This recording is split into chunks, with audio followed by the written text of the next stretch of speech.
Hello everyone! I'm here today to tell you about 3 brand new books that we just got in the youth department that I think you'll love. But first, I'm recording from another super secret spot, but it's in my house. I'll give you a hint. It's a place that many people would probably be kind of scared of, or this spot would give them the heebie-jeebies. And speaking of heebie-jeebies, the 3 books that I'm going to talk to you about today are all kind of spooky. So if you're in the mood for some creepy books, stay tuned. The first one I want to tell you about is called Monster and Boy. There you go. This one's an early chapter book, so it's perfect for about grades 1st, 2nd, and 3rd. And it was written by Barnaby. And this story begins with a scream, kind of.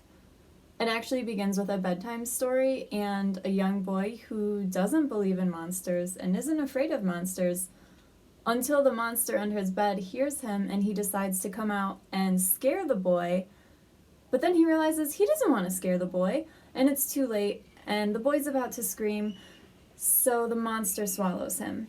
What ensues next is a silly tale and a little spooky about how to swim in a toilet bowl and how to eat as much candy as sneakily as possible and how to still be friends with someone who swallows you whole. Once again, that's Monster and Boy by Barnaby. And the next book I want to tell you about today is The Ghost Hunter's Daughter, written by Poblocki, and this one's super spooky. I recommend it for about 4th through 7th or 8th graders. It might keep you up at night.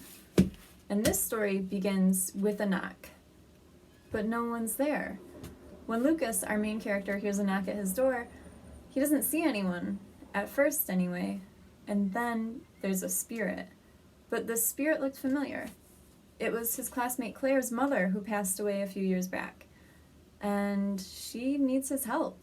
She tells Lucas that her husband, the famous ghost hunter, and also Claire's father, is missing, and he's missing in Hush Falls Holler, one of the most haunted places ever. So Lucas has the tough task of telling Claire what his mother told him, and convincing her it's true and that they need to help her dad. So Claire and Lucas eventually make the trek to Hush Falls Holler in order to save her missing father, and nothing but spooky stuff ensues.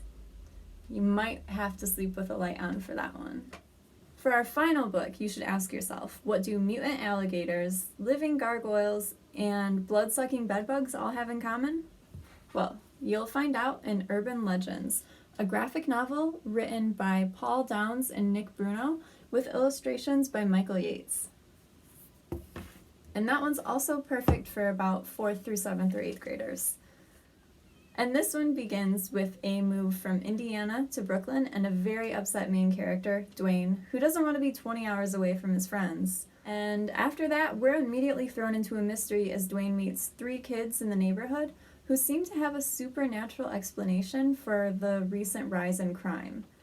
As the old Brooklyn and new Brooklyn clash, Dwayne and his friends, lovingly known as the Urban Legends, are clad with matching t-shirts, library cards, and are ready to take down anything that aims to threaten their beloved Brooklyn, both monster or human. And thank you for watching. Give us a call and we can put any of these books on hold for you. Have a nice day.